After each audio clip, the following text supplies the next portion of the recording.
Скелчинович, ошо азыркы учурда сиз тууралуу соц тармактарда бир маалыматтар чыгып жатат. Бул маалыматтар жакында эле Фомустун шаардык жетекчиси, Бишкек шаарынын жетекчиси Момбеков болот пара менен кармалды деп информациялар чыкты эле, маалыматтар. Анан ушул эки маалыматты сизди дарегиңизге буруп, сизди каралоо багытында Момбеков пара алып кармалыптыр.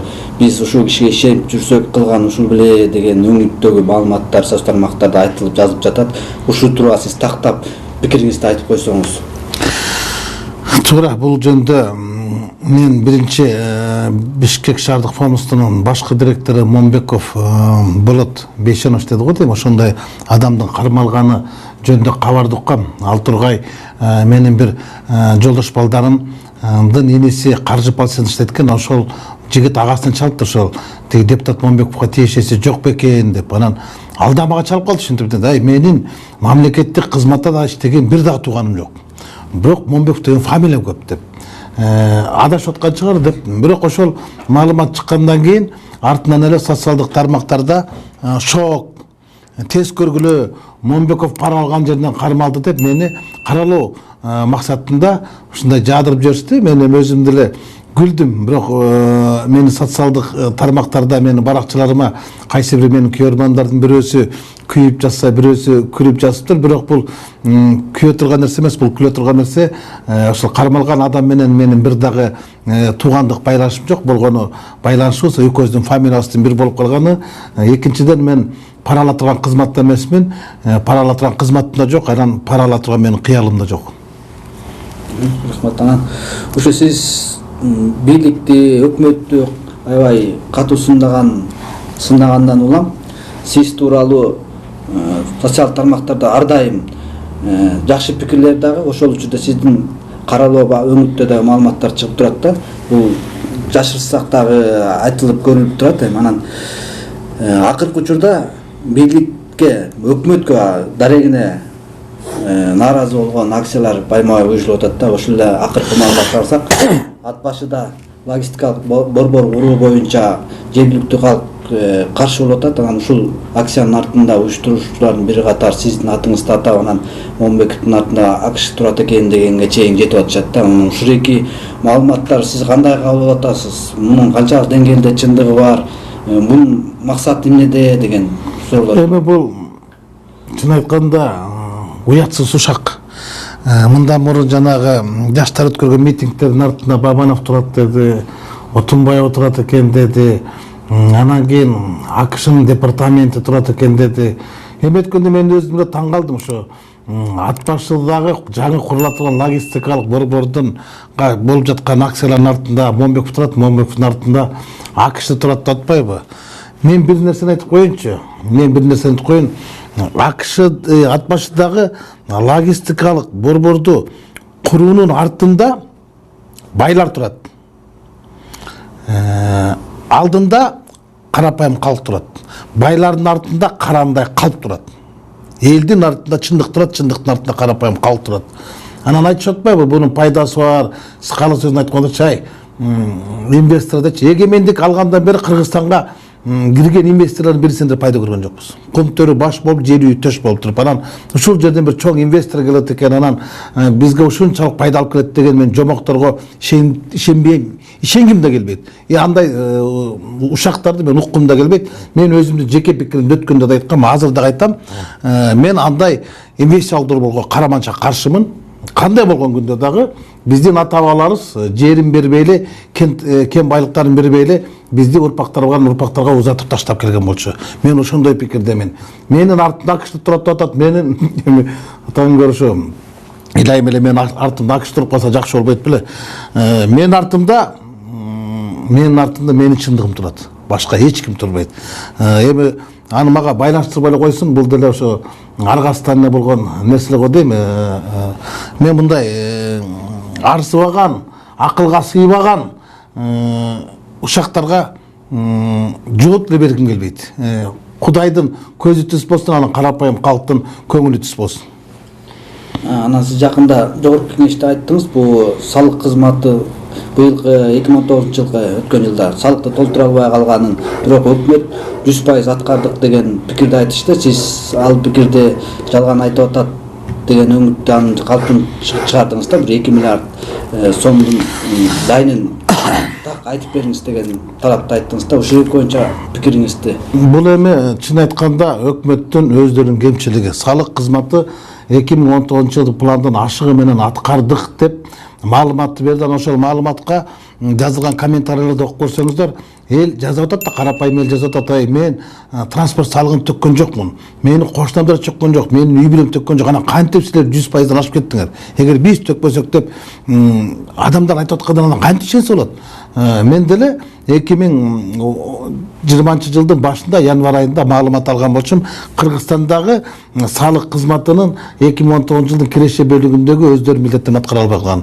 Анан айтышып атпайбы, булар биз 10 миллион сом ашыгы менен аткардык. Бул карандай калп. Мен ошол жакта салыктын бир топ белдүү кызматчылар менен жолуккандалар мага жашырышкан жок. Биз деген киреше бөлүгүндө 88 миллиард 235 миллион сом болчу. Буну биз ноябрдын 28 ноябрда секвестирование жасап бердик, болбосо кыскартып бердик 3 миллиард 218 миллионго. Биз эгер bundan алып кое турган болсок, баары деле 85 миллиард сом булар планды аткарыш керек болчу. Булар 83 миллиард 900 миң сом тегерек акча топтоду. Мындайча айтканда 1,5 миллиард сом акчаны булар планды аткарган жок. Биз кыскартып бергенде дагы аткарган жок. Мен ушул маалыматты анан таң калдым да, көрсө мендеги маалыматтар боюнча булар каржы министрлиги менен сүйлөшүп алып, жана салыктык эмес кирешелерди дагы салыктык кирешелерге кошуп койгондо, бул деген өтө чоң кылмыш. Бул деген ошолорду оңдогондун өзү бир чоң. Мына азыр эми президентибизге жетти деген маалыматты мен уктум. Эгер президент Сооронбай Шариповичке жеткен болсо, бул маалыматтын ак карасын териштирип алат. Бирок вице-премьер мурда күнү комитетте айтты, бажы кызматы дагы, салык кызматы дагы былтыркы жылдын өздөрүнүн пландарын 1,5 миллиардка акча чогулта албай калды деп. Бул менин чындыгым. Өкмөттүн чындыгын мен жакын арадан эмала берди. Салык кызматы айтпады, Момбековдун айткандары чындыкка дал келбейт депчи. Мен алардын айткан чындыкка дал келбейт дейм. Эгер мен ошентип каралаган болсо, мен сотко берем. Анткени азыр акыркы күндөр мода болуп кетпеди. Өкмөт адамдары, журналисттер сотко берип миллиондогон сомдор кайыпка жыгып атпайбы? Мен дагы ошол өкмөттүн адамдарын сотко берип, ошо очойгон айыптарды койгум келип атат да. Буларга келгенде соттор кандай чечет экен? Аткаруу бийлигин адамдар сот бийлигине берип, мен ошол эки бийликтин ортосунда алакандык байкагым келип турат. Ушул азыркы өкмөттүн аракетине, анан кадрдык акыркы саясатына, алдыдагы саясатына кандай баа берет элеңиз? Эми азыркы өкмөт жөнүндө жакшы кептер арбын десем, анда мен калпычы болуп калам. Өкмөттүн азыркы аракети, өпөң чычаң аракетине булар өздөрү айтып атпайбы, бизде эл ишенип калып турат. Мен таң калганым ушул болуп атат. Өкмөт башчы өзү ички иштер министрлигинин коллегиясына барып алып турган айтты да, элдин милиция курган ишеними эң жогору, мындай аябай жогорку деңгээлге жетип да, көчөдөн кармап алып туруп 10 кишинен сурасаң, сиздин милицияга ишенесиз депчи. 9-у акшыйып карайт болуш керек да. Бири жылмайып карашты мүмкүн эмес болуш керек. Анан ушундай маалда ошонун айткан сөзүнө бул киши чындыктан өтө алыстап кеткенин каратам. Анан кийин ГАИ тармагында такыр пара берүү же болбосо коррупцияны камбууга токтоттук деп айтты да. Мен ага да ишенбейм. Мүмкүн өкмөт башчысы өзү ишенип аткан чыгар, ал маалыматты каяктан алып атат. Бирок көчөдөгү маалымат менен өкмөттөгү маалымат таптакыр башка. Анан өкмөттүн аракетине тарых баасын берет, анан кийин мезгил баасын берет. Мен бирок азыркы өкмөттүн аракетине мен аябай сын айтып келген болчумун. Өкмөт өзүнүн сөзүнүн өтөсүнөн чыккан жок. 2 жылдан бери бюджетти биз бекитип берген бюджет аткара алган жок. Булар кетиши керек болчу. Мына жакында апрелде булардын дагы отчетун кабыл аласыз. Мен булардын өкмөттүн эртерээк отставкага кетишин талап кылат болчумун. Анан акыркы суроо болсун. Быйыл парламенттик шайлоо болот. Анан учурда саясий күчтөр парламент шайлоого даярдык көрүп башташты.